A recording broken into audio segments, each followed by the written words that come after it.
Hi, my name is Jay Oza. I teach, mentor, and coach people on public speaking so they can win with their speeches. Whether it's one on one in a job interview setting or at a meeting at work in front of a small group or at a conference in front of a large audience. I want to talk about a research that I came across in the recent issue of Harvard Business Review, September 2016. And it had to do with backup plans. What the researchers found, that's presented in this short article, it's 2 pages, that backup plan undermines performance. Now, the research didn't look at job interviews when companies looking to fill position. It was something else that they did research on, but I think it applies to jobs. So let me give you 2 scenarios that we all probably have run into. When you're applying for a job that's not advertised, your chances of getting that job are excellent. Most of the time you get it. It's rare that you don't. And the reason I think that happens is that you don't have a backup plan and the employer doesn't have a backup plan. You're both working to make it work. And most of the time it works. You get the job and it's not advertised. And I don't know what the percentage are, but I believe it's very high. The problem that always occurs when it comes to looking for a job is when it's advertised. And when it's advertised means that companies get inundated with resumes. To give you a case in point, do you know Google gets over millions of resumes? And I've calculated that if you send in a resume at Google, your chance of getting a job is 0.01%. That's like not gonna happen. So it's very difficult when companies have lots of options. But this applies even when you're in contention. The companies are not going to focus that closely on your resume or your candidacy because there are just too many people they can choose from. And we've seen this happening in politics when there are lots of candidates. The good ones get eliminated because people have a lot to choose from and everybody picks their favorite ones, and the person who wins doesn't need a lot of support, enough to win. And then we wonder, how did that guy get to the top? Well, that's no different when it comes to job, when it's advertised.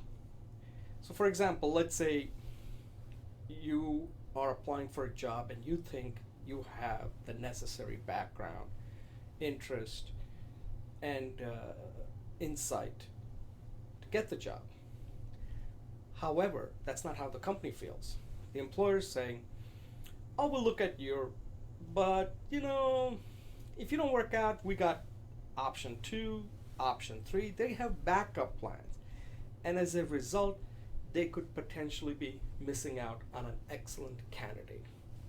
Here's what I always think. If you make it through the resume check, which I typically advise my clients to do it over the phone, you do not want to go over the resume on a face-to-face interview.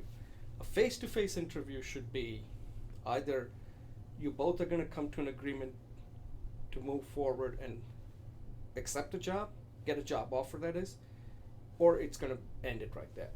And you only do a face interview if you're an employer, and as a candidate, you only accept a face-to-face interview if the odds are already 80% that you're going to get the job. They just want to do a last-minute compatibility fit and all that.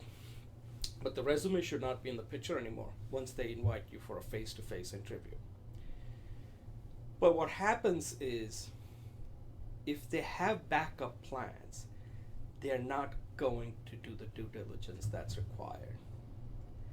So what you need to do is find out right from the beginning, who are you competing with? I would say if there is one position, the only way you should ever decide to even go for a face to face, if you're down to two candidates. Because I think the company should have the option to look at one and the other. But if the company says, oh, we're going to bring 5 people in for a face to face, I don't know about you. I would say that your chances are not that good. 5 is just too many. The company's process is probably broken, and it doesn't help you. You're just one of the candidates that they need to check mark, say that they interviewed. My advice would be make the employer come down to 2 candidates before you could even think about going in for a face-to-face interview. Now I know you're going to be saying that, well, if I'm not in it, how can I win it? You would be right on that, but what I have seen is that when companies have backup plans, your chances of getting a job are not that good. So think about this when you're interviewing, and understand that if you have backup plans, you're not going to give that position that much importance because you got backup plans.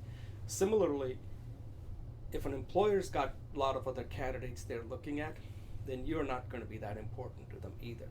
So you need to narrow it down and saying, listen, I'm committed, are you committed? If there is no mutual commitment, you should not pursue the opportunity further, because you're going to end up wasting a lot of time, and it's not going to end well. Okay, let me know what you think, and thank you for watching.